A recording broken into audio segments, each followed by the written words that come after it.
Corridor Sud, le Flash Info. Corridor Sud, le Flash Info, c'est parti pour un nouveau numéro. Je vous avais laissé sur le dernier épisode à Onac, le domaine d'Onac. Eh bien, depuis, il s'est passé 3 journées en fait. Et c'est parti pour un petit rattrapage. Donc je rappelle que je suis sur le GR10 et que si tout se passe bien, le 3 août, j'arrive à Bagnols-sur-Mer en respectant mon programme de 26 jours. Donc je vais vous faire le petit rattrapage de ces 3 journées, de la journée 17 à la journée 19. Journée 19, c'est-à-dire aujourd'hui. Donc je suis dans les Pyrénées ariégeoises et j'ai eu une journée et demie de pluie, enfin de temps humide. Il pleuvait pas tout le temps, mais ça s'est dégradé donc à partir du domaine d'Onac, à partir du samedi 25.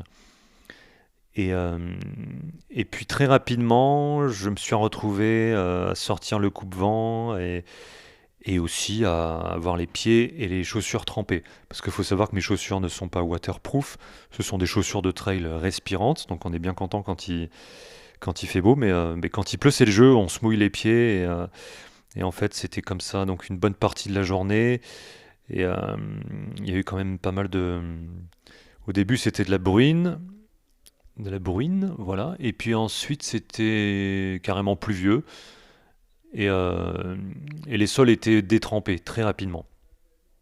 Donc, heureusement, il n'y a pas eu d'orage.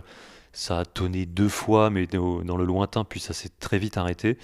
Donc, le seul truc, c'était que voilà, tout était débouché. Enfin, tout était bouché, pardon, on voyait rien du tout. Et le seul truc qui reste à faire, c'est de rester en mouvement. Il faisait pas froid non plus, mais on sentait qu'il fallait pas s'arrêter trop longtemps ou rester immobile ou avoir un problème sur le sentier. Quand c'est comme ça, il faut se déplacer. Toujours, toujours, et il faut marcher que le corps génère de la chaleur. Mais bon, sinon, j'ai vu quand même des grenouilles, hein. C'était un temps à grenouilles. Voilà, c'était vraiment le... Après, bon, ça fait du bien au sol. Je vais pas me plaindre de cette météo-là. Euh, Après, c'est sûr qu'il y a c'est pas les meilleures conditions de marche, mais au final, ça rajoute une motivation en plus d'arriver au gîte et de se dire qu'on va rentrer au chaud et qu'on va surtout pouvoir sécher nos affaires. Donc, le samedi 25, donc c'était la journée 17, Onac, domaine d'Onac, avec un gîte où j'en garde un très bon souvenir, jusqu'à Saint-Lizier-du-Stoux. Saint-Lizier, petite commune, vraiment sympathique. Il y a un camping, une église et le gîte. J'ai l'impression qu'il n'y a que ça. Mais c'est... Alors ce qui est bien, je sais que le gîte, le soir, il y a 2 personnes qui sont venues manger, qui ne sont pas randonneurs. En fait, ils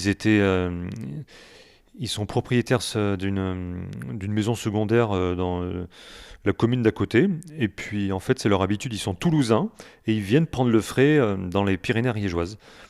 Donc, ça leur fait, je sais plus, 1 heure et demie de voiture. Et, euh, et donc, c'est la première fois qu'ils sont venus manger dans le gîte. Donc, c'était sympa d'avoir de la compagnie le soir autre que des randonneurs fanatiques du GR10. Donc le gîte qui s'appelle La Colline Verte, qui est tenu par Kevin et Léonore. Et l'accueil était vraiment extraordinaire. Bienveillance, prévenance, super cuistot aussi. On a mangé un tagine d'agneau, c'était vraiment très bon. Et en plus, Kevin nous a fait un feu de cheminée pour sécher toutes nos chaussures. Donc là, c'était vraiment le petit service en plus qui fait plaisir. Donc, qu'est-ce que j'ai mis? Oui, voilà, étape très humide. La météo qui s'est dégradée dans la matinée, ça je l'ai dit. Voilà. Donc, c'est dommage parce que j'ai passé quand même quelques cols et eh ben on voit rien sur les cols et aussitôt arrivé, on redescend et puis on se dit, tant pis. Je sais pas si j'aurai l'occasion de retourner à ce moment-là, dans cet endroit-là sous d'autres conditions, mais tant pis, c'est le jeu, c'est comme ça, c'est une itinérance, il faut accepter.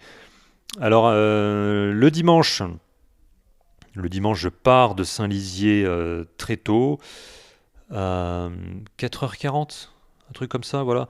Donc Kevin m'avait laissé le thermos de café, enfin la machine à café en fait, le café filtre. Et c'est génial parce qu'il a une application qui lui permet, donc il a programmé à 3h45, le café coule. Et je lui ai dit que moi j'arrivais à 4h dans la salle de petit-déj et puis j'ai eu mon café. Et maintenant ce que je fais quand je pars très tôt comme ça, c'est que je mets du café dans ma gourde. J'ai une gourde où j'ai pas besoin de la remplir d'eau forcément parce que j'ai déjà 2 flasques de 500 millilitres chacune avec une petite gourde d'appoint. Et puis je remplis aussi en chemin. Et donc cette gourde-là, qui est en fer, je la dédie au café. Je la remplis pas à fond, mais à au moins la moitié. Ça me fait que j'ai du café si je sens que j'ai vraiment un coup de mou. Je peux boire un café après le pique-nique, par exemple, après la pause d'âge. Ça, c'est vraiment top. Parce qu'il m'est arrivé un coup de mou, justement en arrivant à Saint-Lizier. C'était terrible. C'était un col qui en finissait plus, super raide. C'était un endroit où il y avait un ensemble de vieilles maisons, mais on se dit, mais comment les gens ont pu vivre là, dans une période, dans un raidillon pareil. D'ailleurs, j'ai même vu un gars avec un chenillard, je crois que mon grand-père, il en avait un. Vous voyez cette machine avec des chenilles, une mini-benne et deux poignées comme des poignées de brouette, mais sauf on active un moteur, c'est thermique, hein, et puis on transporte des choses dans des pentes, mais ultra raides. Et là, le gars, je crois qu'il transportait des tuiles d'ardoise. Ouais, il était en train de bricoler ou de retaper une vieille maison, je ne sais pas. En tout cas, j'avais juste la place de le passer sur le côté. Donc voilà, ce col, c'était vraiment le coup de mou remarquable depuis la traversée dont je me souviendrai. C'est-à-dire que un mélange d'envie de dormir, d'envie de digérer, de me poser, de faire une sieste, enfin tout en même temps. Et je venais de prendre le pique-nique, donc c'était pas une histoire d'énergie, c'était une histoire de fatigue accumulée d'un coup, tout arrive, et puis il y a un col qu'on doit monter à quatre pattes tellement c'est raide, et puis ça arrive à ce moment-là. Donc là, pas moyen de m'arrêter faire une sieste, puisque bah, les sols étaient détrempés, puis il fallait quand même arriver à une heure raisonnable, pas trop tard au gîte, et du coup, bah, je me dis, bah, avance. Même si tu avances à pas de tortue, il faut avancer quand même. Donc j'étais bien content d'arriver au sommet et d'attaquer la redescente jusqu'à Saint-Lizier. Ce fut une belle arrivée. Et du coup, je suis arrivé, mais j'étais pas fatigué. Donc là, c'est vraiment passé. Ça a duré une demi-heure, trois quarts d'heure, un peu de lutte, d'avancée, mais sinon, c'est passé très bien. Bon, après, voilà, quand je suis arrivé au gîte, je me suis allongé, ça m'a fait du bien. J'ai pas eu la douche chaude, parce que j'ai l'impression que je suis arrivé après un groupe qui ont vidé le ballon d'eau chaude, hein, tout simplement. Donc, je me suis tapé une douche froide. Et je vais vous raconter la deuxième douche froide, ça c'était hier. Et donc voilà, j'en étais là. Je fais une petite digression, mais je reviens sur la journée de dimanche, qui était hier. Donc Saint-Lizier, refuge des étangs de Bassiès, et donc tout ça pour vous dire que je suis parti super tôt à la frontale et que euh, j'ai pu faire donc 32 km, 2800 mètres de dénivelé positif en 12h43, pause comprise. Et, et alors cette étape, elle est bien passée. J'ai pas eu de gros coups de mou. Je l'ai plutôt bien géré dans la gestion de l'effort et de l'énergie que j'avais pour cette journée.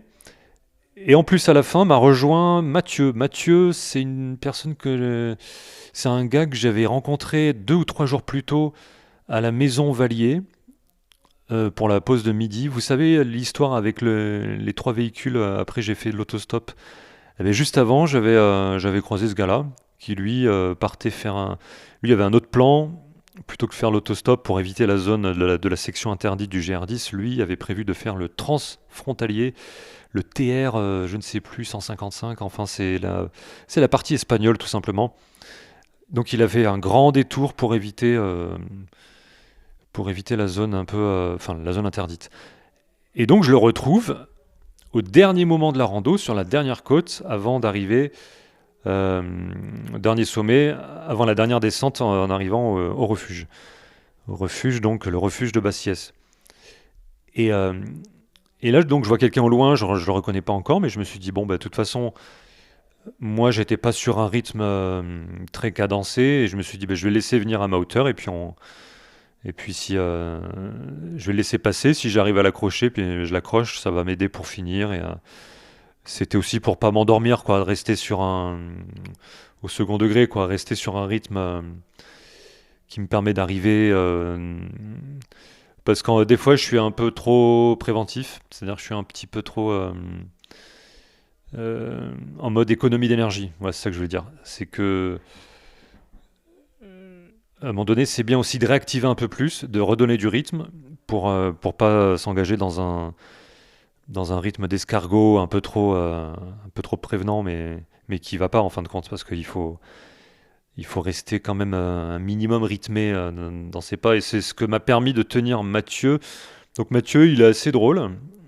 Quand il présente son métier, il dit qu'il fait le même métier qu'Homer Simpson. Donc tout de suite, on a la ref. Il est ingénieur donc dans une centrale nucléaire et il gère la salle des machines, hein, tous les capteurs. Il fait partie de l'équipe opérationnelle là-dessus. Et, et donc, lui, il faisait un tronçon du GR10. On a bien discuté et puis on est resté à deux jusqu'à la fin. C'était sympa. Donc lui, il était en tente, mais il a pu profiter du repas du soir et du petit-déj.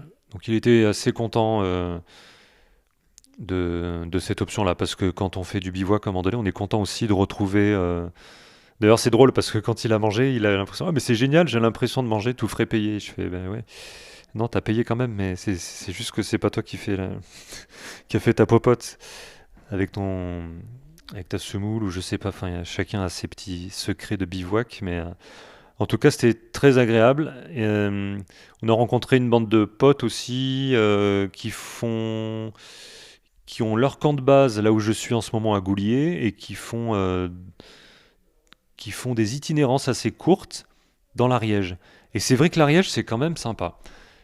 Et de ce que nous disait le gardien du refuge, il disait que c'est dommage que le GR10 ne montre pas toutes les richesses de l'Ariège. Parce que, évidemment, il y a plein de petites, de chemins de PR, quoi, de petites randonnées, de chemins de...